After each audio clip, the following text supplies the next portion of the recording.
Interpellé samedi 24 août, le fondateur, le président de Telegram, Pavel Durov, est soupçonné de complicité envers les crimes qui s'organisent sur sa plateforme de messagerie.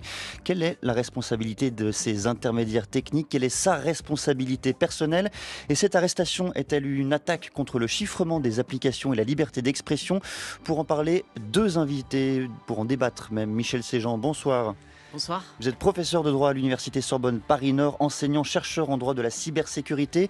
Vous êtes auditeur de l'Institut des hautes études de défense nationale, directeur scientifique du Code de la cybersécurité aux éditions Dalloz. Et à vos côtés, Bastien Lequerec, bonsoir. Bonsoir. Vous êtes juriste à la Quadrature du Net. Merci beaucoup à tous les deux d'être ce soir dans Question du soir.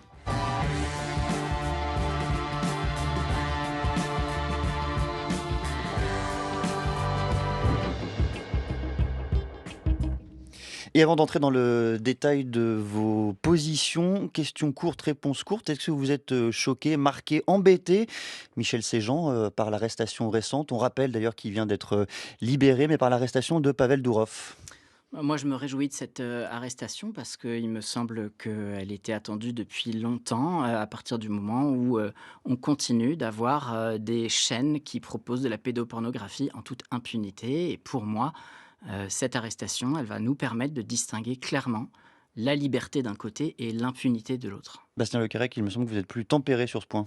Assez inquiet Par cette arrestation? par cette arrestation parce que évidemment les questions de modération sont l'absence de modération est indéfendable. En revanche, cette arrestation elle s'inscrit dans un contexte de mise sous pression de plus en plus importante à la fois des messageries et notamment des messageries chiffrées, mais également des réseaux sociaux. Et donc les autorités françaises jusqu'à présent n'ont pas fait preuve de mesures par rapport à ces services-là, et donc on a peu d'informations pour l'instant. On est très attentif sur la suite. Qu'est-ce que ça veut dire, Bastien Lequerec, quand on sait que sur Telegram, effectivement, on peut croiser de la criminalité, on peut trouver de la pédocriminalité. C'est un espace particulièrement important pour le marché noir notamment. Ça ne doit pas être condamné. Je ne doute pas que vous ne défendez pas cette position. Si, bien sûr. En France et dans le reste de l'Union européenne, c'est aussi un principe qui est partagé à l'étranger. Il y a un principe d'irresponsabilité des intermédiaires qui est levé dès qu'ils ont connaissance, des intermédiaires techniques, pardon, qui est levé dès qu'ils ont connaissance d'un contenu illicite. Et donc Telegram, en tant qu'intermédiaire technique, en tant qu'hébergeur, est irresponsable pour les utilisations qui sont faites de sa messagerie ou de son réseau social par ses utilisateurs, sauf quand il en a connaissance. Et là, c'est bien ce qui lui est reproché. Et c'est normal d'exiger de la part d'une plateforme qu'elle retire des contenus qui sont problématiques. En revanche, dans cette affaire, il n'y a pas que ça. Il y a également des questions autour du chiffrement, il y a également des questions autour de l'interception, de potentielle compromission du service. Et c'est ces éléments, nous, qui nous intéressent plus que ces questions de modération, où effectivement, sur ça, Telegram est indéfendable et est un vrai problème, notamment par rapport à la désinformation, au contenu pédopornographique, etc. On va revenir évidemment sur tous ces points, mais avant, Michel Séjean, pour ceux qui ne le sauraient pas, c'est quoi concrètement l'application Telegram? Elle est souvent présentée comme une messagerie, mais elle est beaucoup plus que ça. Elle est une sorte de couteau suisse qui dispose de plusieurs fonctionnalités. Elle permet bien sûr d'échanger des messages, mais en plus de ça, elle permet des fonctionnalités qui permettent d'ouvrir un canal ou une chaîne dans laquelle des personnes peuvent envoyer des messages, mais sans que les personnes abonnées à cette chaîne puissent répondre. Et en fait, ça sert à diffuser des informations. C'est comme un réseau social qui diffuserait de l'information. Et aussi, on peut avoir des chaînes de commerce dans lesquelles il y a des transactions qui sont faites. Et c'est cette partie-là qui est particulièrement problématique parce que on peut trouver beaucoup de commerce illicite de manière très facile sur Telegram. Et donc, l'ensemble de ces fonctionnalités, auxquelles s'ajoute en plus une fonctionnalité de chat secret chiffré de bout en bout, et ben, tout ça fait que c'est une application qui est atypique, n'a pas vraiment d'équivalent dans le monde des différentes applications. Et puis par ailleurs, c'est une application qui rencontre un succès phénoménal, hein, près d'1 milliard d'utilisateurs mensuels actifs. C'est absolument gigantesque. Michel Séjean, lorsque vous entendez le propos qui vient d'être évoqué par Bastien Lequerec, notamment ce concept de l'irresponsabilité des intermédiaires, de l'irresponsabilité de ces applications chiffrées, est-ce que vous êtes d'accord? Est-ce qu'il faut défendre ce concept-là? Mais Bastien Le Callennec l'a très bien présenté. Il y a un principe d'irresponsabilité et puis il y a des exceptions à cette irresponsabilité. Il a très bien dit que l'irresponsabilité peut être levée lorsque il y a des délits et des crimes qui sont commis et que la chaîne en question, enfin l'application en question est au courant. Et là-dessus, évidemment qu'on est d'accord.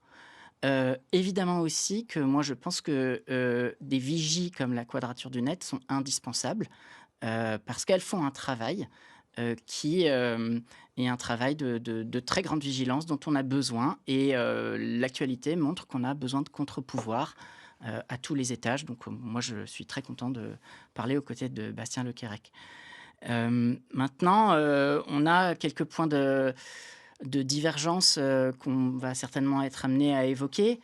Même si ce n'est pas de la divergence forcément frontale, en tout cas à mon sens, moi je pense que Telegram aurait dû collaborer avec les autorités françaises. Et les autorités françaises avaient un choix.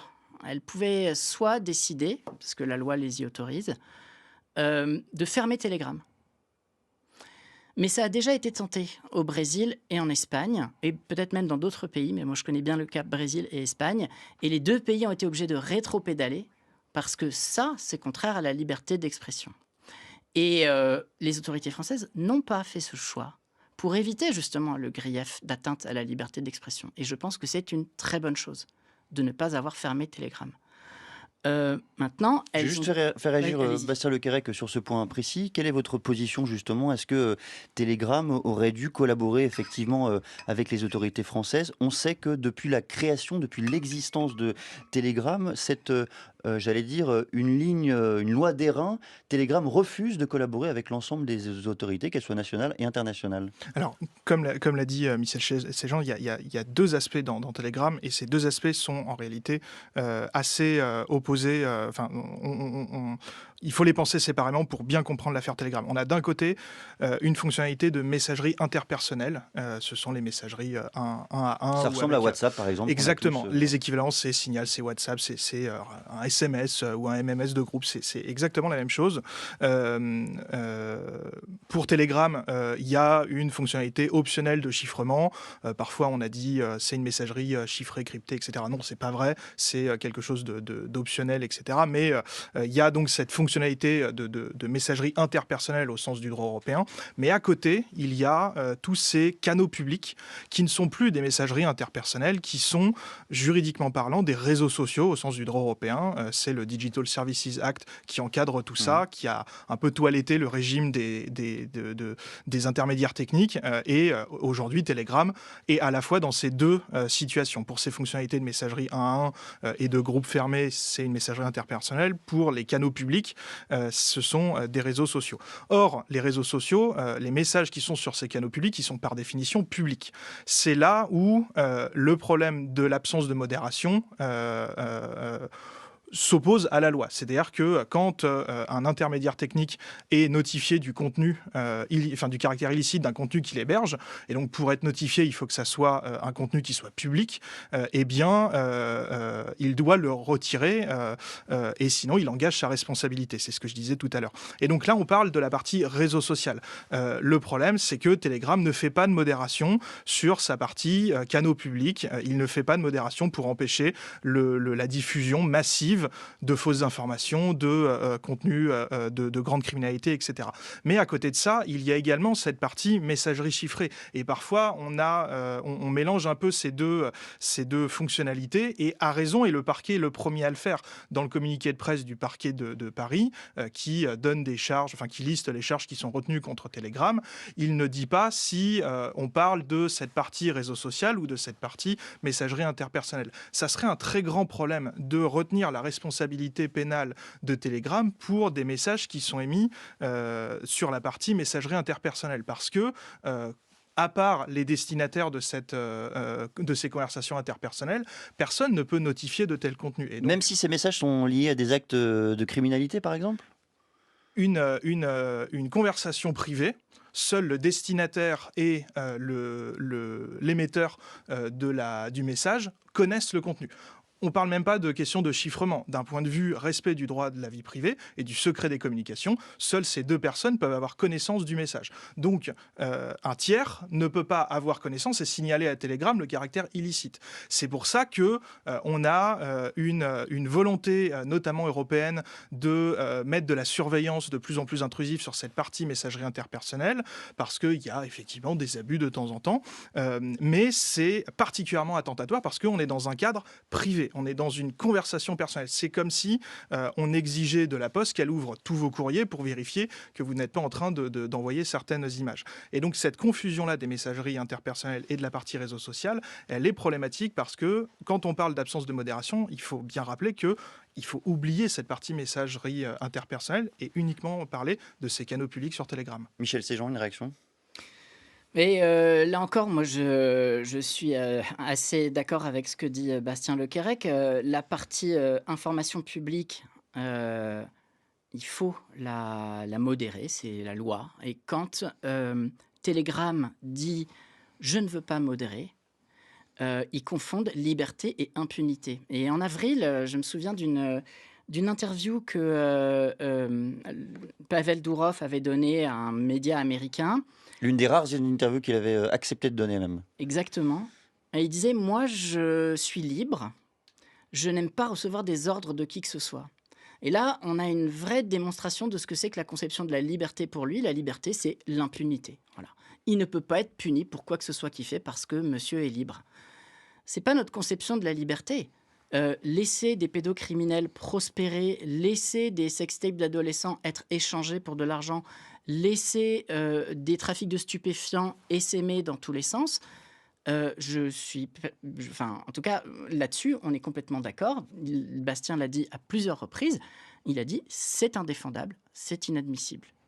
Et pourtant, Telegram s'est défendu lui-même à travers son propre canal en expliquant, je cite, Telegram se conforme aux lois européennes, y compris le règlement sur les services numériques. Son action de modération est dans la norme du secteur. Fin de citation, Bastien Lequerec. C'est vrai ou c'est faux alors ? Impossible de le savoir puisqu'on n'a pas accès au dossier. C'est aussi tout le problème dans cette affaire, c'est que le parquet de Paris... Donc en gros, il faut les croire sans parole. Non, c'est aujourd'hui, on ne peut pas affirmer qu'il y a un délit qui soit constitué. On sait qu'il y a une enquête, on sait qu'il y a des problèmes de modération sur Telegram. C'est quelque chose qui est documenté depuis plusieurs années. Des associations le disent. Par exemple, hier, Access Now, une association européenne qui travaille sur les réseaux sociaux, entre autres, rappelait qu'il y a des problèmes sur la modération sur Telegram. Est-ce que c'est constitutif d'un délit ? Ça, seul un tribunal pourra le dire à la fin de la procédure pénale. On n'est qu'au début. Et aujourd'hui, on a un parquet qui distille les informations qu'il veut, avec une temporalité qu'il veut. Donc il faut aussi faire très attention sur les informations, parce que dans cette affaire, le parquet qui poursuit, qui conduit l'enquête, n'est pas neutre. Il n'est même pas indépendant statutairement. Et donc il faut aussi faire attention sur les affirmations, à la fois côté Telegram et à la fois du côté du parquet. Michel Séjean, pourquoi les criminels se retrouvent-ils sur Telegram plus que sur une autre application, plus que sur Signal ou WhatsApp qui est là chiffré de bout en bout et en permanence? Parce que quand WhatsApp ou Signal, on leur signale, c'est le cas de le dire, qu'il y a du contenu illicite, quand les autorités françaises leur disent « Attention, on nous a signalé du contenu illicite sur vos chaînes », ce sont deux applications qui collaborent avec les services de l'État en fournissant des informations qui permettent d'alimenter l'enquête et d'instruire en fait. Donc pour moi, de rester dans le cadre de l'état de droit, donc de la primauté de la règle de droit, puisque ce sont des applications qui respectent la loi européenne et la loi française. C'est pas le cas de Telegram. Ils refusent obstinément de se soumettre aux réquisitions du parquet. Et ça, aucun justiciable français ne penserait à refuser de faire ce que le parquet lui demande ou ce que l'autorité lui demande en disant « je suis libre ». Ça, c'est la liberté d'être un criminel. Ben non, en fait, on n'a pas la liberté d'être un criminel en France. Bastien Lequerec. Alors attention, le parallèle avec Signal et WhatsApp là-dessus, il est assez limité parce que, encore une fois, on ne parle pas de la partie messagerie interpersonnelle de Telegram. Ou en tout cas, on ne devrait pas en parler. Si c'est pour ces raisons-là que cette enquête est déclenchée, ça serait un précédent totalement inédit et particulièrement inquiétant. Dans WhatsApp, dans Signal, dans ces messageries-là, il n'y a pas de canaux publics, de système de canaux publics qui sont plutôt assimilables à des réseaux sociaux. Et juridiquement, donc, ce sont des réseaux sociaux. Il faudrait plutôt comparer à des Twitter, des Facebook. C'est comme si on avait une page Facebook qui mettait à disposition des contenus illicites sans modération. Et effectivement, Facebook collabore avec les autorités. La différence aussi, c'est que Signal et WhatsApp, certes, quand on leur demande quel est l'internaute derrière tel compte, en fait, Signal a très peu d'informations, WhatsApp en a un petit peu plus, parce que techniquement, avec du chiffrement de bout en bout qui n'existe pas ou de manière très marginale sur Telegram, Signal n'est pas capable de fournir ces informations. Mais, et c'est là aussi où on est vigilant, le résultat entre un Telegram qui ne répond pas aux réquisitions, et donc qui ne donne pas l'information aux autorités judiciaires, et un Signal qui n'est pas capable, malgré toute la bonne volonté qu'il voudrait avoir, de ne pas donner ces informations, le résultat c'est le même. Et on reste vigilant pour s'assurer que Telegram, qui est capable techniquement de donner plus d'informations que ce qu'il fait, ne serve pas de précédent pour demain servir à forcer des messageries qui utilisent des techniques de chiffrement de bout en bout et donc qui ne sont pas techniquement capables de fournir ces informations. On ne voudrait pas que ça serve de précédent pour forcer demain ces messageries à se compromettre, à mettre des portes dérobées dans leur service malheureusement, on voit que c'est quand même une volonté assez largement partagée par la classe politique européenne et française. Mais puisque ces applications ne sont pas capables techniquement, parce que c'est quand on a un vrai chiffrement de bout en bout, c'est quasiment impossible. Les applications elles-mêmes ne sont pas capables d'aller vérifier le contenu. Mais c'est le but.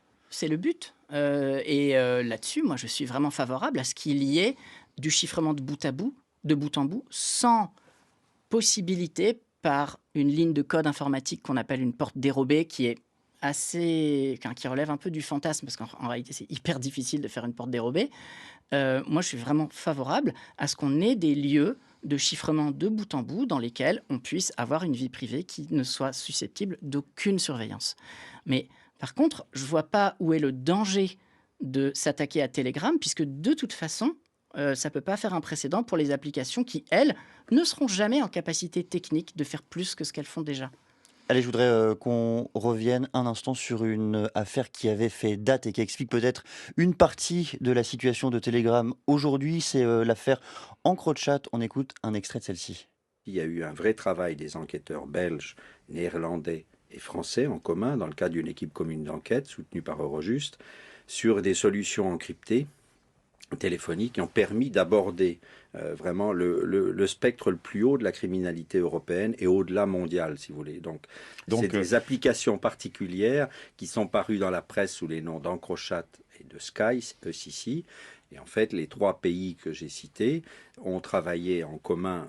EncroChat, c'était la France et les Pays-Bas, et sur Sky, c'est un dossier belge sur lequel les trois pays, les Pays-Bas, la France et la Belgique, ont travaillé en commun dans le cadre d'une équipe commune d'enquête pour décrypter un nombre de conversations très importantes qui a permis de cerner beaucoup mieux cette très très très sérieuse criminalité européenne, de découvrir parfois des gens qui étaient en dehors des radars, et surtout de faire, si vous voulez, des saisies en flag, comme on dit, alors que ça soit de ce côté-ci de l'Atlantique, ou parfois au départ, avec une coopération avec d'autres pays.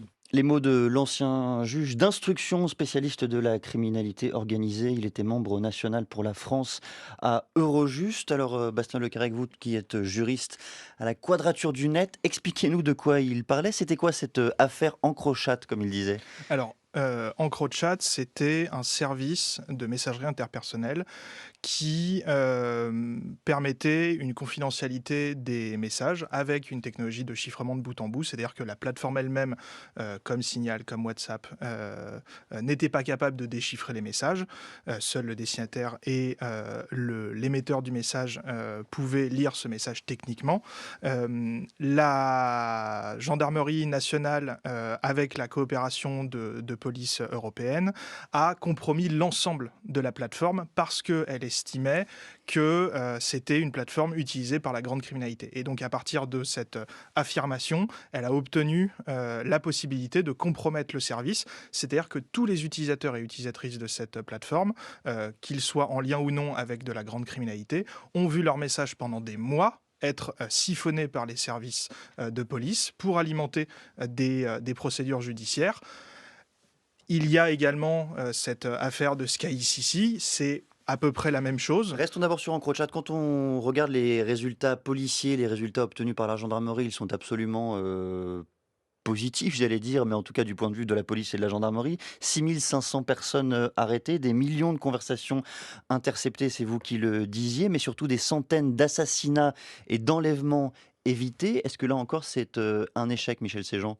Moi, je ne pense pas que ce soit un échec. Et je trouve que EncroChat, c'est vraiment une procédure magnifique menée par la gendarmerie, SkyECC par la police. Pour EncroChat, il y avait quand même 50 000 personnes qui étaient abonnées à ce service, qu'on paye pour une raison. C'est 1 500 € ou 1 800 € par... Oui, c'était près de 2 000 € à peu près pour voilà, obtenir pour ce le téléphone et son cryptage entier. et la même somme pour le chiffrement. Mais ce qui était intéressant, c'est que la gendarmerie avait laissé une adresse en disant, écoutez, si vous êtes un utilisateur de bonne foi de EncroChat et que vous n'avez rien à vous reprocher, écrivez-nous et on lancera un dispositif pour permettre d'isoler vos conversations et de ne pas... Ils n'ont reçu zéro mail, zéro. Donc, c'est un service qui a été conçu par des criminels, pour des criminels, voir que ça a été possible de démanteler EncroChat sans casser la clé de chiffrement, ce qui est hyper important. Parce que ce qui a été fait, c'est que le serveur qui était à Lille, par lequel transitaient les conversations, a été infecté par un logiciel malveillant planté par la gendarmerie et qui permettait en fait de voir les conversations au moment où elles étaient tapées avant d'être directement envoyées. sur le téléphone. Donc parce qu'elles sont en clair. Si je dis cher Quentin, comment allez-vous, et on est avant le moment où je presse envoi, la conversation elle est en clair. Quand je presse envoi, elle se chiffre, donc elle se masque, elle vous arrive à vous, elle se déchiffre sur votre téléphone, et donc quand elle est interceptée, si elle est interceptée, la personne ne peut pas voir le contenu. Voilà. Mais en revanche, les services de gendarmerie avaient pu installer, on appelle ça en anglais un keylogger, c'est-à-dire ils tracent les frappes du clavier. Et c'est ce qui a permis, en direct, de voir des millions de conversations avec des chambres de torture dans des containers, dans des ports, des tueurs à gages, la pédocriminalité à volo. Enfin, c'était extraordinaire. C'est une enquête absolument majeure. Et j'ajoute que quand on a demandé aux utilisateurs d'EncroChat, est-ce que vous êtes concernés par EncroChat alors que vous n'êtes pas du tout un criminel et que vous n'avez rien approché, signalez-vous. Personne n'a écrit. Bastien Le Callec. Ça pose énormément de problèmes, le fait d'accepter dans une démocratie que parce que la gendarmerie nationale a décidé que telle messagerie est marketée pour la grande criminalité, on aurait le droit de la compromettre intégralement.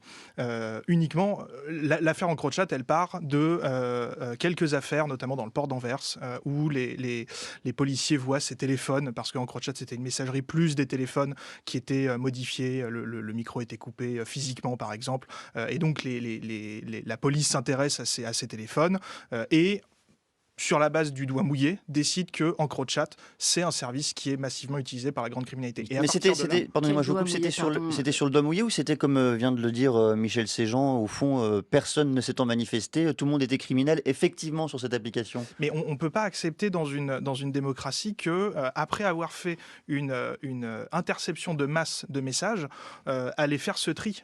Les principes en procédure pénale et les libertés fondamentales exigent, quand on fait de la surveillance, et heureusement on peut en faire, que ça soit ciblé. À côté d'EncroChat, il y a également un autre service que je mentionnais tout à l'heure et que dans l'extrait on entendait aussi, c'est SkyCC. SkyCC, c'est une messagerie qui est exactement pareille que EncroChat. Donc c'était des téléphones plus un service payant et il y a eu une compromission du service parce que les polices ont décidé que c'était utilisé par la grande criminalité et donc se sont autorisés, ont obtenu l'autorisation dans le cadre de procédures pénales de compromettre le service. SkyCC, c'est une entreprise qui a des contrats avec des États, qui fournissaient des téléphones sécurisés pour des États, avec des contrats, tout ce qu'il y a de plus public, tout ce qu'il y a de plus officiel, là où effectivement pour EncroChat c'était quelque chose d'un peu plus masqué, avec des intermédiaires. Mais donc on voit très bien que le fait que ça soit marketé grande criminalité, en fait ça n'est pas la vraie raison. La vraie raison, c'est que sur des petites plateformes avec relativement peu d'utilisateurs, parce qu'on commence par le plus petit, et on a un effet cliquet dans cette matière, les services de police ont compromis l'ensemble du service. Et c'est pas acceptable parce qu'avec cette rhétorique, on pourrait très bien dire que Signal, par exemple, ou WhatsApp, parce que c'est utilisé par beaucoup de criminalité, beaucoup de crimes organisés, on se permettrait de le compromettre intégralement. Parce que c'est inévitable. Ces services sont aussi utilisés par de la grande criminalité pour faire des chambres de torture, des assassinats, tout ce qu'on veut.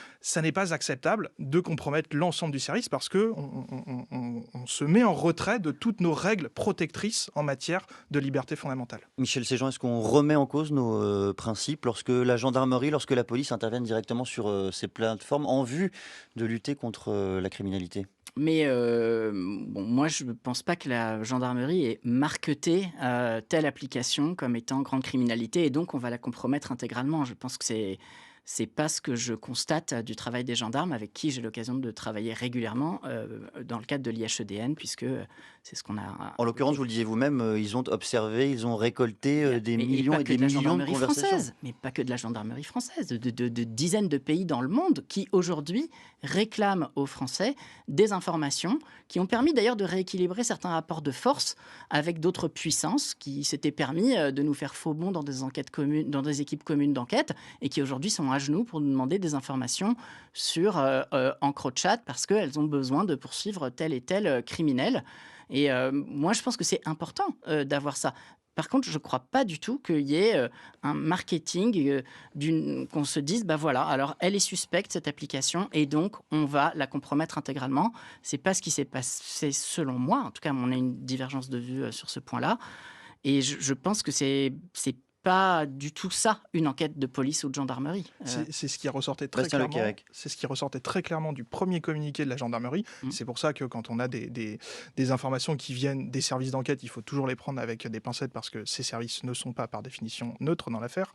Le premier communiqué de presse de la gendarmerie nationale, le jour où toutes ces arrestations dans toute l'Union européenne sont déclenchées, la gendarmerie nationale dit explicitement que ce service il y avait une communication autour d'EncroChat pour attirer la grande criminalité et ils prenaient ça comme justification de la compromission de l'ensemble de ce service. On a vu avec SkyCC que c'est pas la vraie raison. La vraie raison, c'est que eh bien, c'est plus facile, et on parle à chaque fois de facilité, c'est plus facile pour les services d'enquête d'aller compromettre l'ensemble d'un service, de faire le tri après en demandant aux gens de se signaler, finalement faire de la surveillance de masse et ensuite de voir ce qui peut être utile, alors que en droit pénal, on devrait faire l'inverse, cibler certaines personnes, cibler certaines conversations, cibler certains téléphones et ensuite mettre en place des outils de surveillance. Michel Séjean. On pourrait peut-être cibler individuellement les 50 000 utilisateurs d'EncroChat, mais il faudrait qu'on ait aussi des forces de police et de gendarmerie qui soient multipliées à l'infini. Ça, on sait que ça n'est pas possible. Et d'ailleurs, le tri c'est fait après qu'on a demandé aux gens de se signaler. On n'a pas d'abord trié, on a dit au fait, signalez-vous si vous n'avez rien à vous reprocher. On a d'abord commencé à leur demander de se signaler et ensuite, on a regardé les informations quand on a vu que personne s'était signalé. En tout cas, moi, c'est comme ça que j'ai vu la chronologie d'EncroChat. Je me trompe peut-être, mais pour moi, là-dessus, la gendarmerie nationale et les services de police ne sont pas systématiquement suspects parce qu'ils font leur travail. En revanche, c'est une institution humaine, elle est imparfaite. Certes, j'ai dit et je le redis, le besoin impérieux d'avoir des institutions comme la Quadrature du Net qui sont des vigies indispensables. Il faut des contre-pouvoirs. Mais moi, je n'arrive pas à suspecter naturellement la gendarmerie nationale juste parce qu'elle arrive à arrêter autant de criminels d'un coup. Ce sont les plus grosses saisies qu'on ait jamais vues. Ce sont les plus grandes arrestations qu'on ait jamais vues et on n'a toujours pas fini de les dépiler, l'ensemble des communications qui ont été faites. En quoi ce serait pas un progrès, je n'arrive pas à le dire. Quel lien potentiel vous établissez, Bastien Lequerec, entre cette affaire, celle que l'on décrit en ce moment même, EncroChat, et la potentielle affaire Telegram qui a eu cours ces derniers jours ? Tout ça, c'est un contexte de mise sous pression des messageries interpersonnelles et de criminalisation du chiffrement. L'affaire Telegram elle pourrait ne pas concerner ce volet messagerie interpersonnelle. Nous, à la Quadrature du Net, on espère que ça soit effectivement le cas. Mais ce contexte-là de mise sous pression des messageries interpersonnelles nous fait avoir des craintes, et c'est aujourd'hui pour ça qu'aujourd'hui on reste très vigilant sur la suite de cette affaire, parce qu'il ne faudrait pas que ce contexte de criminalisation de messagerie ait des conséquences sur des plateformes de plus en plus grandes. Il faut aussi se rappeler qu'il y a un an tout juste, Gérald Darmanin disait « Je veux des portes dérobées dans Signal », et il mentionnait Signal pour les enquêtes. Et donc on sait très bien qu'après EncroChat, après SkyCC, qui effectivement sont peut-être moins défendables parce que pour EncroChat, en tout cas, il y a une communication bizarre en tout cas, on sait très bien qu'on est sur un effet cliquet. On part de plateformes qui sont difficilement défendables pour aller vers des plus grosses plateformes. Et on sait très bien que Signal est dans la ligne de mire, que WhatsApp est dans la ligne de mire. On espère que Telegram, pour cette partie messagerie interpersonnelle, ne l'est pas, parce que ça confirmerait nos craintes et cette évolution qu'on observe depuis plusieurs années. Michel Séjean a discrètement levé la main pour intervenir. Oui, moi je ne suis pas d'accord sur l'utilisation du terme criminalisation des messageries. Ce n'est pas les messageries qui sont criminalisées, c'est leur usage qui est criminalisé. Et pour moi, ça fait toute la différence. Qu'est-ce que ça change alors ? Ça change qu'il est normal que quand un comportement criminel ou délictueux soit présent dans la société, quel que soit le moyen dont ce comportement s'exprime, la loi puisse avoir une prise dessus. Maintenant, la différence entre Telegram, qui n'est pas chiffré de bout en bout, sauf sur une fonctionnalité précise, qui est le chat secret, et les autres qui sont Signal et WhatsApp, qui sont chiffrés de bout en bout, c'est que quand Gérald Darmanin dit, et je suis totalement d'accord avec vous, moi je suis contre les portes dérobées dans le chiffrement, c'est-à-dire, je le répète, la possibilité d'insérer un bout de code informatique pour accéder au contenu en clair. Et décrypter le message en quelques mots.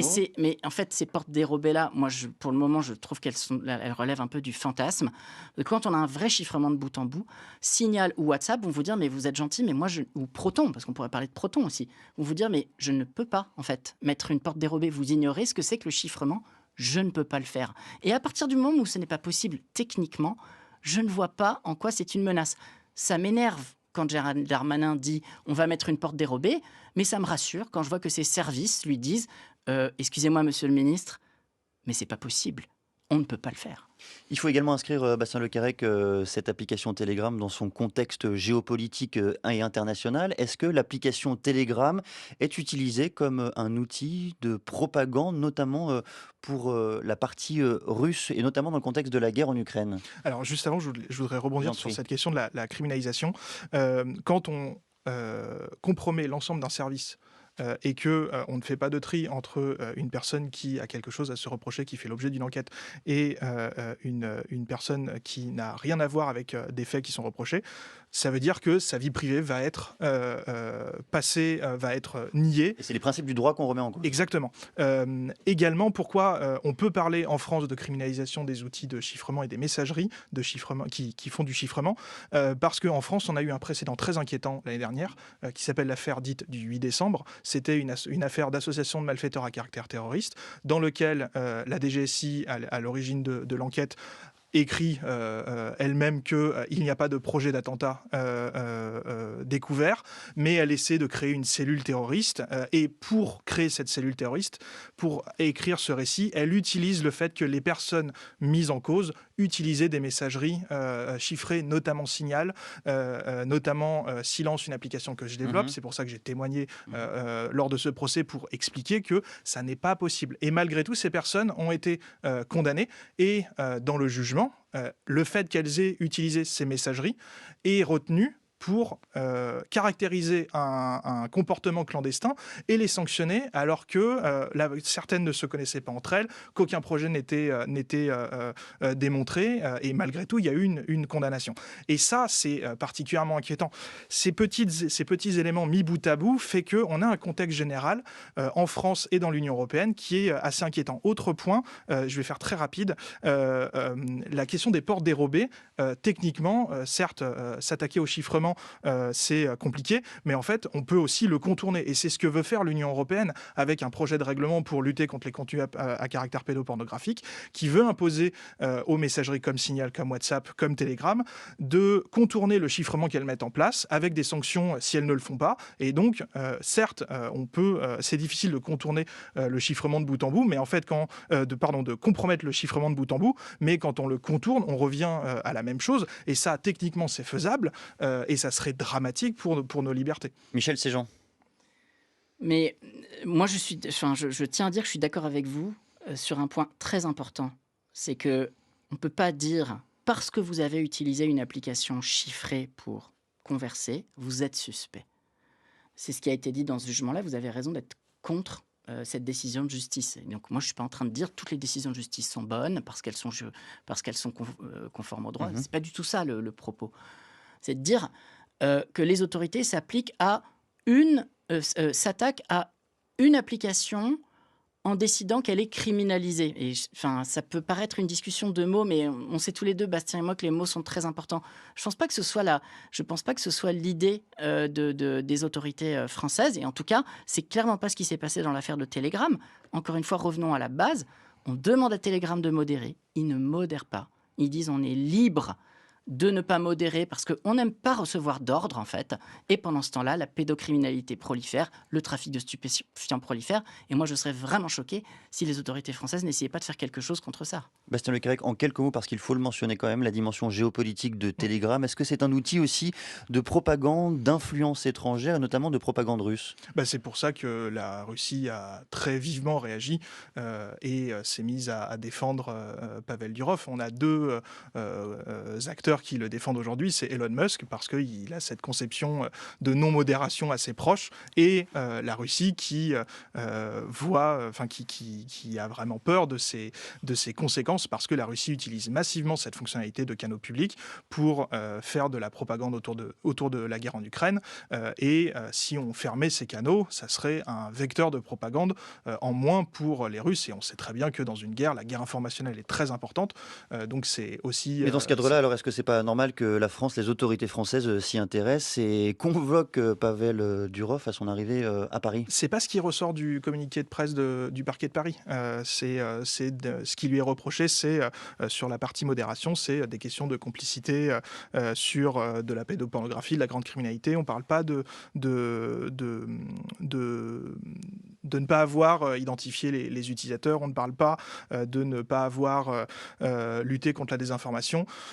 Donc, encore une fois, on a très peu d'informations. Le parquet envoie à la presse ce qu'il veut. Attendons les prochains jours, semaines, pour savoir ce qu'il en est. Michel Séjean ? En fait, moi, je pense que le fait que le Telegram n'ait pas répondu aux réquisitions du parquet, c'est pas mentionné ici dans ce communiqué, parce que c'est simplement punissable d'une contravention. Et donc, c'est pas au niveau... ça semblait trop léger pour le faire mettre dans les 12 chefs d'accusation. Donc, ça n'a pas à figurer là-dedans. Figure uniquement dans les 12 chefs d'accusation des éléments qui sont punissables par de l'emprisonnement et des amendes.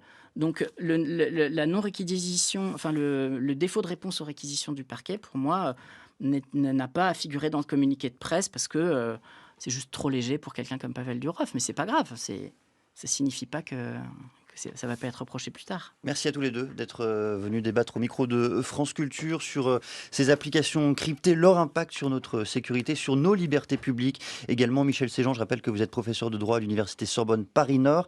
Bastien Le Callec, juriste à la Quadrature du Net. Merci à tous les deux. Merci. Merci à vous.